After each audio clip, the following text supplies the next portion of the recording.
এই কিছুদিন আগে আরজি কর নামে একটা খুবই ভয়ঙ্কর কেস আমাদের সামনে এসেছে, কিন্তু এবার আমি যে তোমাদের ঘটনার কথা বলতে চলেছি সেই ঘটনাটা শোনার পর তোমরা হয়তো কেউই কোনো কিউট আর ইনোসেন্ট ফেসকে দেখে বিশ্বাসই না করতে পারো।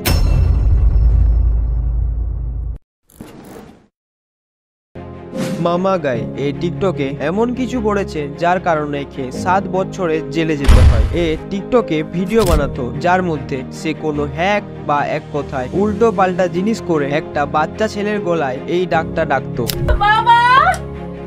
এর এটাই স্পেশালিটি ছিল, আর এই জিনিসটাকে অনেক লোকে পছন্দও করতো। কিন্তু এই ক্যামেরা অন থাকতে এক আর ক্যামেরা অফ থাকতে আরেক। এবার আসি যে এমন কি করেছে যার কারণে 7 বছর অবধি জেলে থাকতে হয়। মামা গাই তার প্রথম ভিডিও টিকটকে আপলোড করে প্রায় 1.5 বছর আগে। এই 1.5 বছরের মধ্যে তার 30 মিলিয়ন টিকটকে ফলোয়ার্স হয়ে গিয়েছিল, আর সেটা বাড়তে বাড়তে 55 মিলিয়ন অবধি পৌঁছে গিয়েছিল। মামা গাই হয়ে গিয়েছিল সাউথ কোরিয়ার নাম্বার 1 টিকটক সেলিব্রিটি। এর মধ্যে তার একটা ইউটিউব চ্যানেলও ছিল যেখানে তার 6 মিলিয়ন সাবস্ক্রাইবার্স ছিল। ওইখানেও সে এরকমই কিছু ভিডিও আপলোড করে থাকতো। মামা গায়ের কমেন্ট বক্সে একটাও নেগেটিভ কমেন্ট থাকতো না। তার মানে বুঝতেই পারছো যে মানুষ একে কতটা পছন্দ করত। সবাই এর প্রতিটা ভিডিওর জন্য অপেক্ষা করে থাকতো, কিন্তু যখন সে হঠাৎ করে ভিডিও আপলোড করা বন্ধ করে দেয় তখন সবাই অবাক হয়ে যায়। সবাই তার কমেন্ট বক্সে গিয়ে কমেন্ট করতে থাকে যে তার কি হয়েছে, সে কেন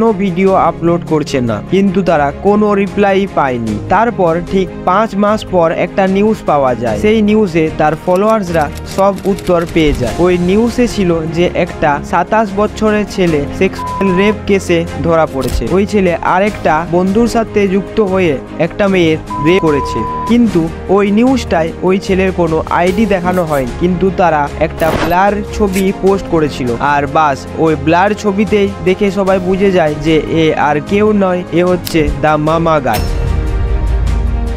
তারপরে যখন সেই মেয়েটির জ্ঞান ফিরে তখন সে পুলিশ স্টেশনে যায় এবং সেখানে গিয়ে সে পুলিশদের সব কথা খুলে বলে যে মামা গাই তাকে পার্টির জন্য ইনভাইট করেছিল, এবং যখন সে ওখানে যায় তখন সে ও তার বন্ধু মিলে একটা বারে নিয়ে যায় এবং সেখানে নিয়ে গিয়ে ওই মেয়েটিকে জোর জবরদস্তি করে বেশি মদ খাওয়ানোর চেষ্টা করে, এবং যখন মেয়েটি অজ্ঞান হয়ে পড়ে তখন সে একটি ঘরে নিয়ে গিয়ে সেই মেয়েটির সাথে রেপ করে। যখন পুলিশরা মামা গায়ের বাড়িতে যায় তখন সে দরজাও খুলে না। যখন পুলিশ ঘরের দরজা ভেঙে সেখানে ঢুকে মামা গায়ের স্টেটমেন্ট নেওয়া হয়। সেই স্টেটমেন্টে মামা গাই বলে যে আমি কোনো রেপ করিনি, মেয়েটি নিজের মতেই সবকিছু করেছে। মামা গাই এটাও বলে যে সে যখন তার সাথে ওই সব করছিল সে তখন অজ্ঞান থাকেনি, এবং এখন সে পুলিশের কাছে গিয়ে তাকে ফাঁসানোর জন্য এসব কথা বলছে। যাই হোক, এই কেসটা এখনো কোর্টে চলছে এবং এটার এখনো কোনো ফাইনাল রেজাল্ট আসেনি। যদি এটা প্রমাণ হয় যে মামা গাই দোষী তবে তার 7 বছর অবধি জেল হতে পারে।